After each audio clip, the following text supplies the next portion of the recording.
Welcome in Z lab. इस lecture में हम लोग भारत के प्री हिस्टोरिक एज डिस्कस करेंगे। प्राक इतिहास काल।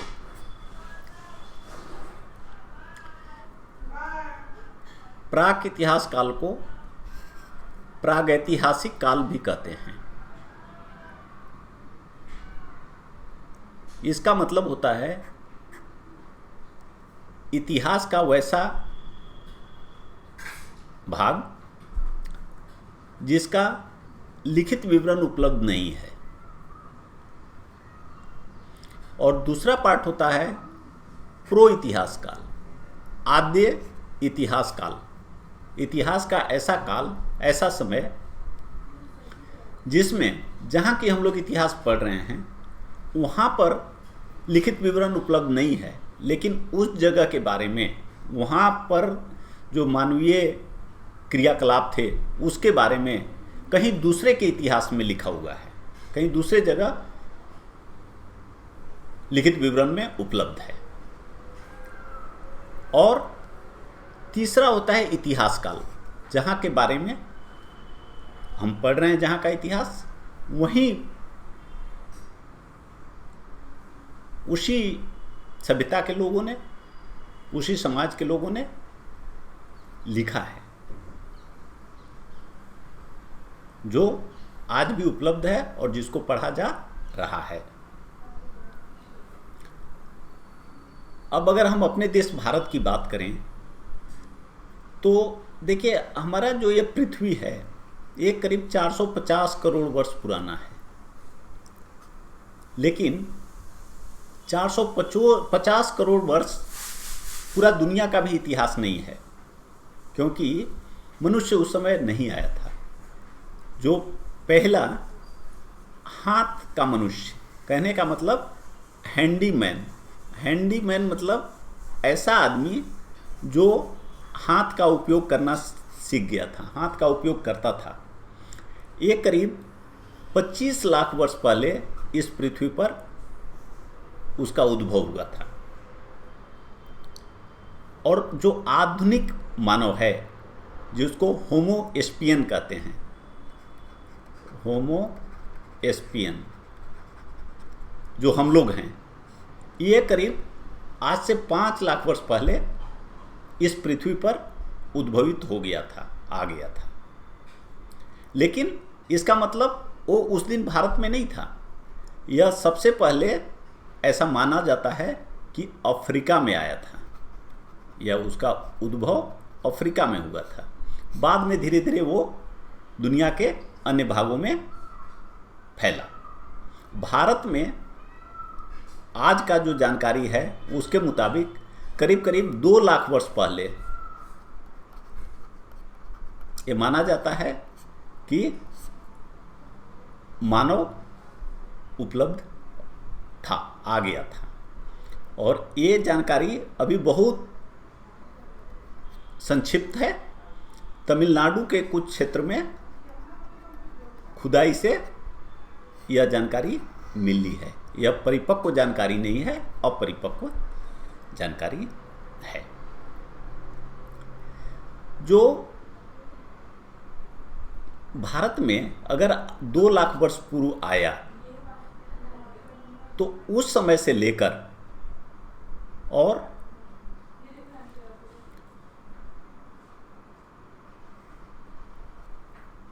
करीब करीब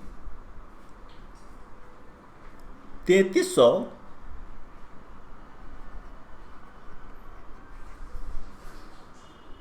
BC, बिफोर क्राइस्ट तक हार्डली कुछ पता है यहाँ मानवीय क्रियाकलापों के बारे में। लेकिन 300 BC से 1500 BC तक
तो जो 5 लाख वर्ष पूर्व से इतिहास की शुरुआत होती है, मानव क्रियाकलापों की शुरुआत होती है, जो भारत में अभी तक पाया गया है वो करीब करीब 2 लाख वर्ष पुराना है। कि भारत में जो आधुनिक मानव है करीब करीब 2 लाख वर्ष पहले तक आ गया था। तब से लेकर और 1000 BC तक यह समय ऐसा रहा जिसके बारे में कोई लिखित विवरण उपलब्ध नहीं है। इसके बारे में हम लोग जानते हैं जब खुदाई होता है, कुछ चीज़ें मिलती हैं अवशेष, उसका एज निकाला जाता है, उम्र उसका निकालते हैं कि कितना पुराना है, उसके वैज्ञानिक तरीके हैं जिसको कार्बन डेटिंग बोलते हैं या और भी कुछ तरीके होते हैं। उससे हम लोग समझते हैं कि यह कितना पुराना है। और इस पूरे समय को हम लोग 3 पार्ट में बांटते हैं। पूरा पाषाण काल, इसको बोलते हैं पैलियोलिथिक एज, इसको बोलते हैं नियोलिथिक, मीसोलिथिक, और इसको बोलते हैं नियोलिथिक। ये 3 काल है। इसके बारे में हम लोग डिटेल पढ़ेंगे कि इस काल में मनुष्य क्या करता था, कैसे रहता था। उसके बाद का जो समय आया ये सब ऐतिहासिक काल भारत में, उसके बाद के लिखित विवरण जानकारी है। जैसे पहले आदमी पत्थर का ही उपयोग करता था, उसका हथियार बनाता था। बाद में सबसे पहले तांबा की जानकारी हो गई, फिर कांस्य, तांबा और टीन को मिला के कांस्य बना दिया, और उसके बाद लौह काल। तो ये सब बढ़ता गया, ये सब की जानकारी लिखित विवरण उपलब्ध है। तो जो प्रागैतिहासिक काल है वो यहाँ तक है। अब पूरा पाषाण काल, जैसे हम लोगों ने देखा, इसको पैलियोलिथिक एज भी बोलते हैं, पैलियोलिथिक एज भी बोलते हैं। यह 5 लाख BC से 10,000 BC तक का समय है। 5 लाख BC का मतलब हुआ बिफोर कॉमन ईरा। मतलब अभी जो हम लोग 2021, यह समय है 2021, जब ये यहाँ से शुरू हुआ, इसको कहते हैं 1 AD, या इसी को कहते हैं कॉमन ईरा भी। तो AD कहने का मतलब होता था, पहले इसको आफ्टर क्राइस्ट कहते थे, और ये कॉमन ईरा भी बोलते हैं, क्योंकि इससे पहले 1 AD के बाद को इधर बोलते थे आफ्टर क्राइस्ट, और इससे पहले बोलते थे इधर, जो इससे पहले हुआ, इसको before Christ, BC, before Christ. लेकिन ऐसा कुछ नहीं था कि इस समय क्राइस्ट का जन्म हुआ था। इसलिए आजकल बहुत सारे इतिहासकार हैं, बहुत सारे लोग हैं जिसको ये AD या BC, बिफोर क्राइस्ट या आफ्टर क्राइस्ट के बजाय कॉमन ईरा कहना पसंद करते हैं। Before common era and common era. तो यह जो समय था, ये देखिए, अगर 2021 है तो इससे पहले 10,000 BC,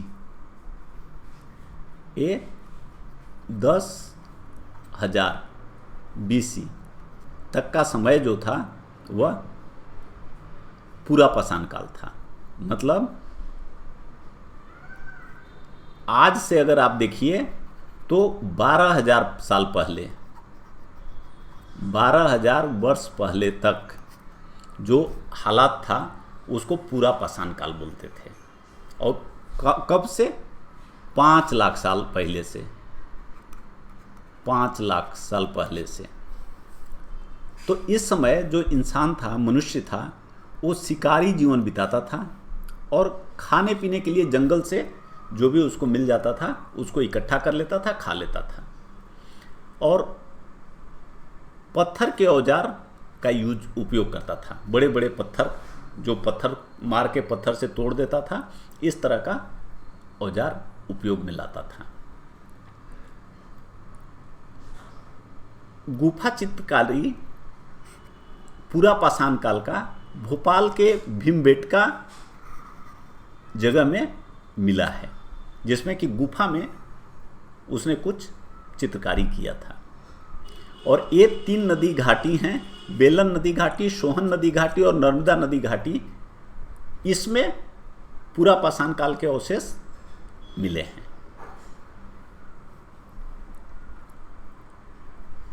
उसके बाद आता है बात मध्य पाषाण काल। मध्य पाषाण काल कहने का हम लोग देख लिए कि होता है मेसोलिथिक।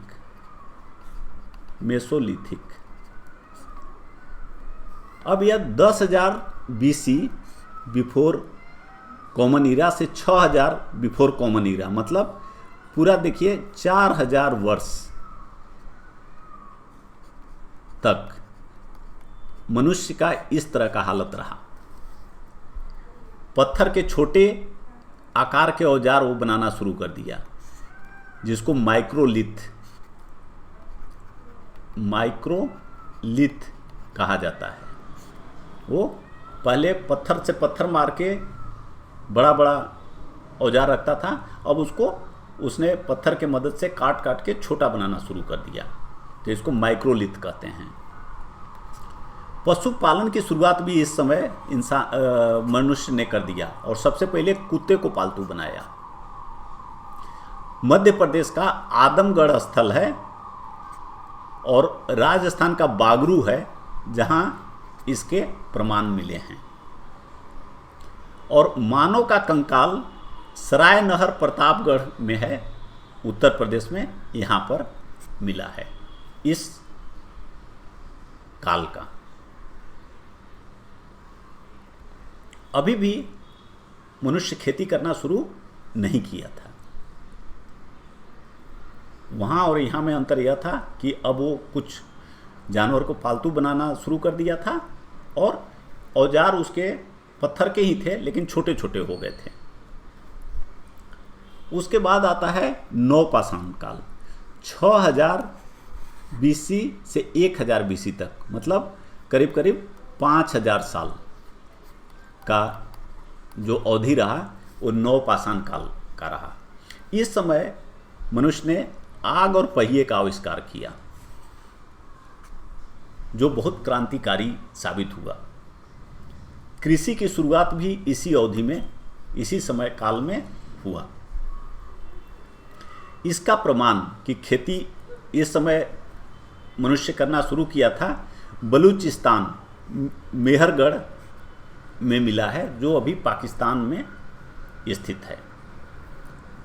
इस समय जौ, गेहूं और कपास की खेती होने का प्रमाण मिला है। चावल की खेती का अवशेष कोलडिहुआ, इलाहाबाद, उत्तर प्रदेश में मिला है। और इस समय का एक अवशेष मानव कंकाल के साथ कुत्ते की हड्डी भी मिली है, जम्मू कश्मीर के बुर्ज होम जगह में, और वहाँ मिट्टी के बर्तन भी मिले हैं। इससे यह अंदाज़ा लगाया गया है कि नवपाषाण काल में मनुष्य को दफनाते समय उसके जो कुत्ता होता था उसको भी दफना दिया जाता था। इसीलिए दोनों का जो कंकाल और हड्डी कुत्ते का एक साथ मिला है। उसके बाद ताम्रपाषाण काल शुरू हो जाता है। ताम्रपाषाण कहने का मतलब है कि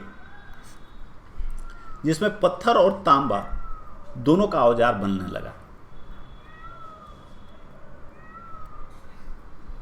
यहाँ पर तांबे के औजार तथा हथियार बनाए जाने लगे और साथ में पत्थर का भी उपयोग होता था।